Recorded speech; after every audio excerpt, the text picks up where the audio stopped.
Yeah, I don't know who did this. They just got mud all over this thing. They just really need to wash it off.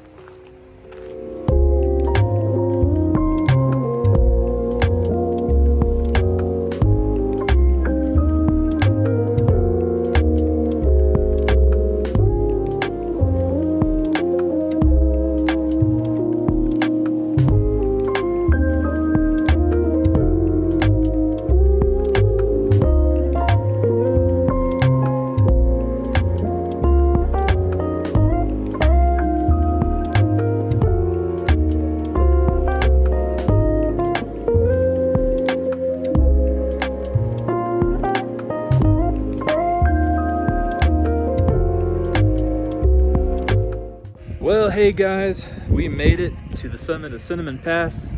I had to come down the hill a ways because it's so windy. It might still be too windy. Hopefully you can hear me okay.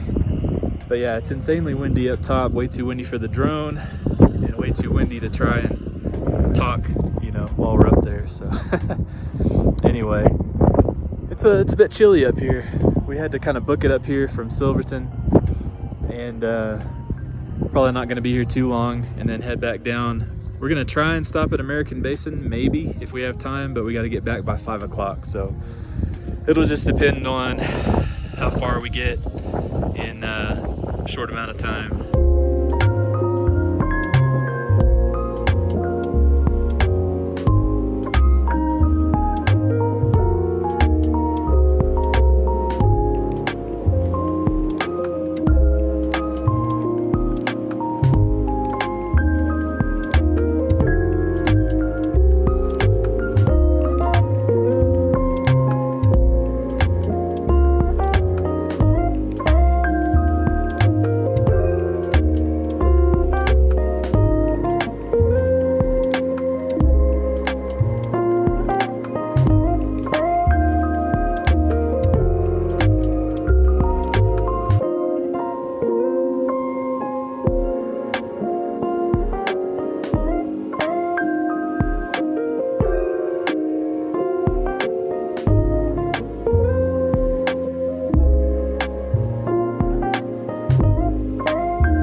Well, guys, we had to make an unplanned stop.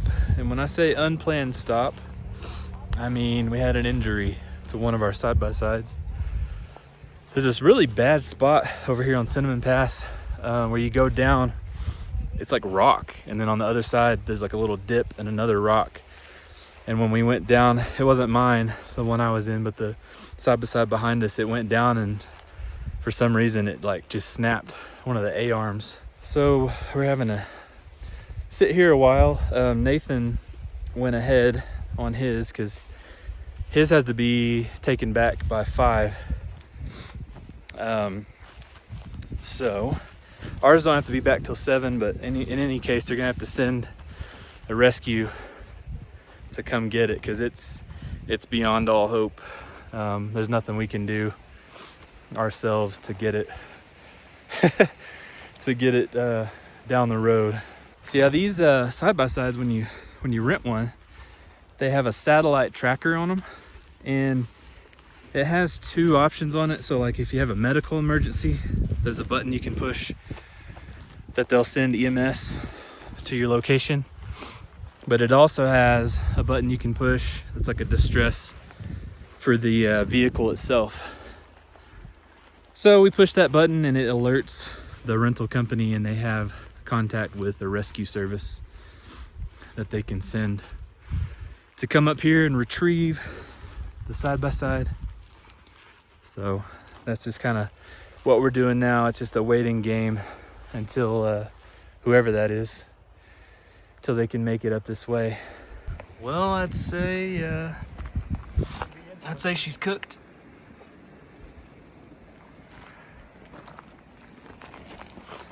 If you're coming down Cinnamon, like going toward Lake City, we're not too far past the American Basin entrance. But yeah, one of our guys was coming down and went this way, and somehow the combination of this, you know, it's a little bit off to the right.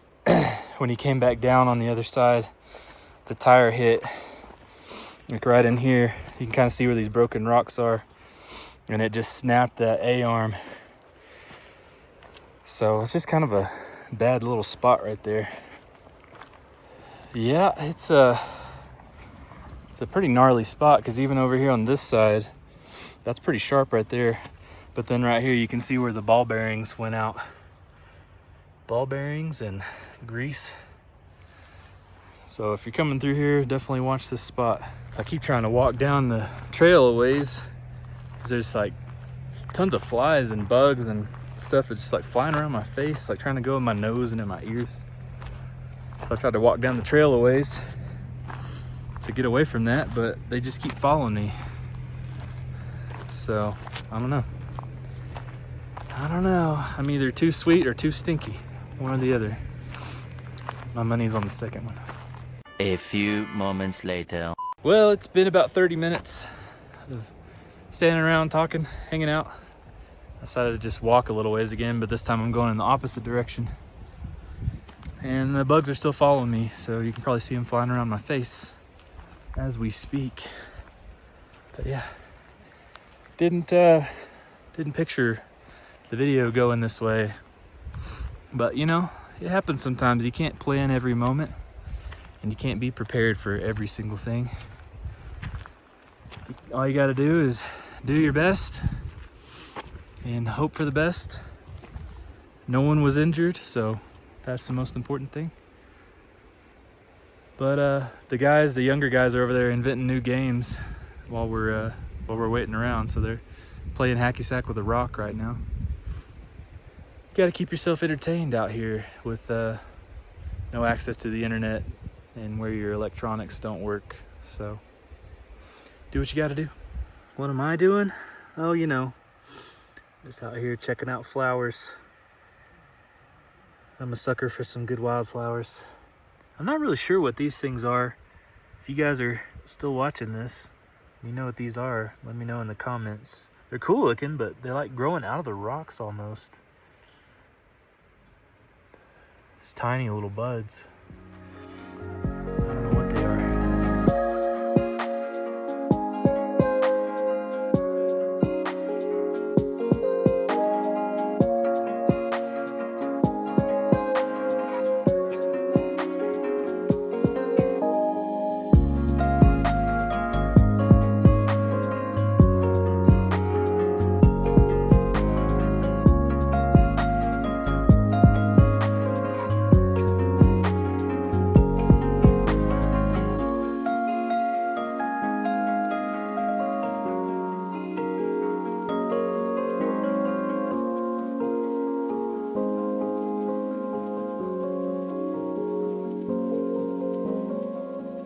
All right, well, we got her back to town. Got her back to the rental place. It was an interesting experience, to say the least. Now it's time to go get some dinner.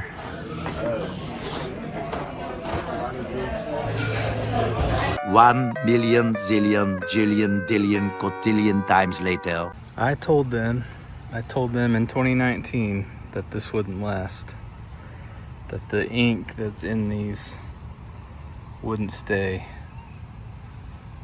But you know, you can only tell people so many times. What's up, guys? Well, I am obviously not in Colorado right now. Definitely not in the mountains anyway. If you can tell by my surroundings. Got the old Devon Tower back there. Back in Oklahoma City, but I realized while editing this video that I didn't actually do an update, kind of a recap at the end of the day like I usually do. Oh man, I am definitely missing that mountain weather and those Colorado temperatures right about now. It is hot here. Anyway, if you're watching this video, so I decided to make this day, our Thursday trip, break it into 3 separate parts. So if you're watching this one, this is part 3. You should probably go watch the other 2 parts.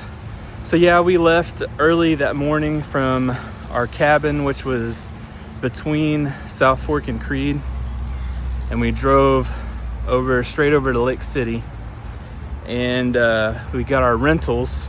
So we did 2 of them from High Altitude Adventures, which, guys, I got to give a shout out to them. They're super great to work with. They let you rent later in the day than the other places do, and they also will rent later into the season. Most people stop renting around Labor Day, like kind of into mid-September. They'll rent all the way through 1st or 2nd week of October, depending on the weather. So that's always awesome. But yeah, we got our rentals, and the other one was from a different place, and we all met up at a coffee shop, got some breakfast and some coffee, and then went over Engineer Pass. I hope you can hear me because I'm walking over the bridge over I-40 right now. I'll tell you one thing, not only the weather, but man, I miss the quiet that we had on that Colorado trip. Just being out in the woods, it's just, can't beat it.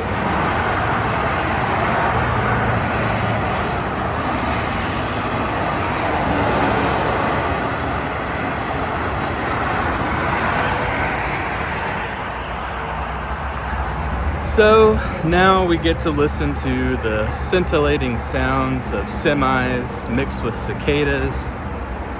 It's a great time, let me tell you. I won't get into all the details, but you definitely go back and watch parts 1 and 2. And I'm gonna have those linked down in the description of this video. Go check those out.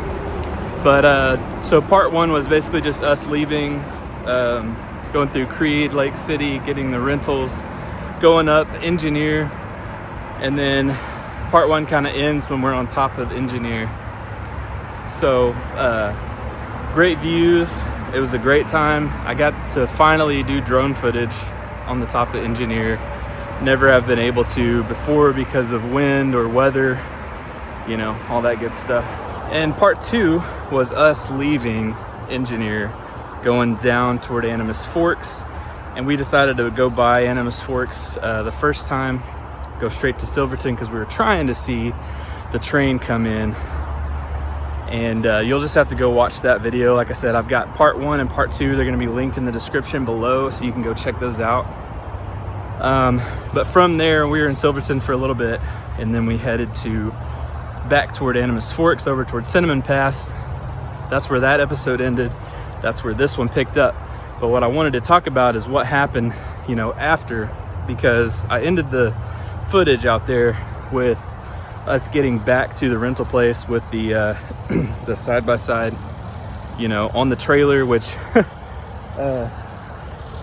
I don't know the legality or if I should even be telling you guys this, but due to the circumstances in the guy's truck that you know rescued us, 2 of the guys had to ride on the side-by-side on the back of the trailer back to town, and we had to go pick them up at the edge of like city limits because, you know, obviously they can't do that through town. So that was definitely interesting. But from there, we were just so tired. It was so late in the day, and it was getting dark, and it started raining. I didn't do any more footage other than just showing us going to Southern Vittles, which you should definitely go to Southern Vittles if you're ever in Lake City. Highly recommend. I've never had anything there that I didn't like. And my wife has been to New Orleans, and she says that Southern Vittles has the best gumbo she's ever had. She's kind of a gumbo nerd, so you can definitely trust that review. And, you know, we always do, I say always, we try to always have our longest, roughest, you know, most strenuous ride the first day we're out there. Because we're coming off of a day of travel all day in our vehicles. So we kind of knock out that trail. And so it was an all-day affair. We got back pretty late, back to the cabin. Everybody was exhausted and sore. And I mean, really, that's all there was to it.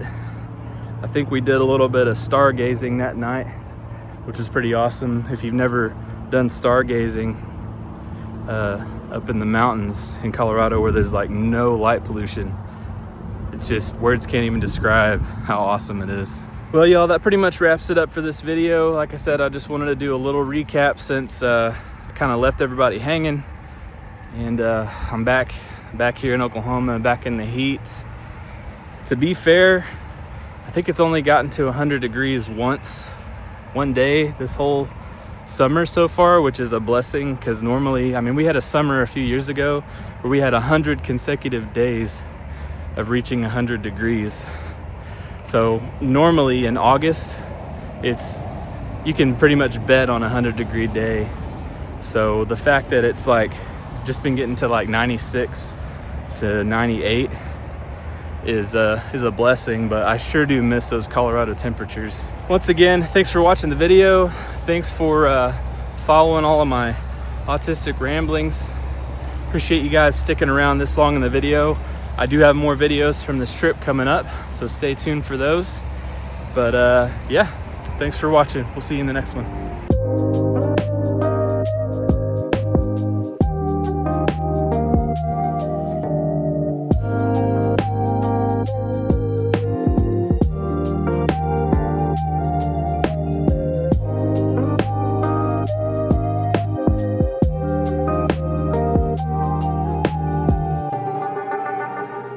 If you're ever here in Oklahoma City and you come to Scissortail Park, I was the project manager in charge of all of this signage. Stainless steel. It's got braille, stainless steel braille beads.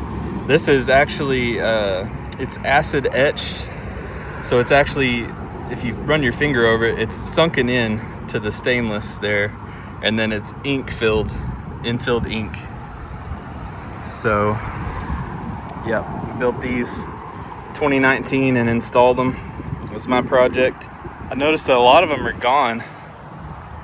I don't know if they've got run over, but I told them yet again that it would be really difficult to do any kind of maintenance to these. So, you know, if they end up getting messed up, they pretty much have to take them out. But anyway, see y'all later.